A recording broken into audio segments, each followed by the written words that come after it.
All right, I'm back with David Azizi from the law offices of David Azizi, and we are going to do a short series of explaining some of the cases that David has been part of. And the first one we're going to go over is a dangerous road with no median barrier, and the settlement was actually 6.5 million. And David, explain what happened with that case in as much or as little detail as you so desire. Yeah, that case was a very heartbreaking case for the obvious reasons. In that case, what happened was there were two vehicles. It was happened on the 60 freeway here in, I guess it would be part of Los Angeles County, or part of it goes through San Bernardino or Riverside County. I'm not quite sure which county it occurred in, but in any event, the accident occurred because of the fact that there was no median barrier. Actually, now that I've talked about it a little bit, I understand. Most of the 60 freeway in Los Angeles County have a median barrier.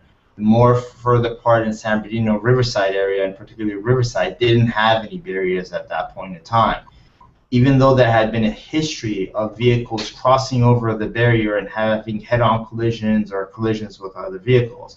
In this particular case, there was a family who was going to Mexicali for a birthday of another relative. It was the father, the mother, their two younger children. One was 11 years old, one was 6. And another lady going in the opposite direction on the freeway lost control of the vehicle and just smashed into these people head on. And our argument was, had there been a median barrier on the freeway going at such a high rate of speed, that vehicle would have never crossed over and come and had a head-on collision, causing the death of the entire family.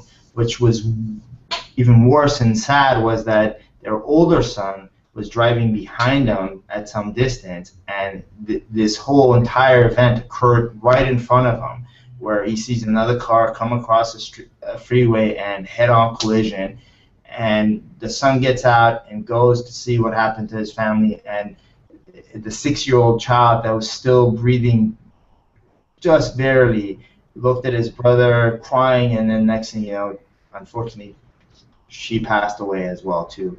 And luckily, as a result of this accident, they ended up having to put a median barrier in the 60 freeway to prevent any future accidents like this.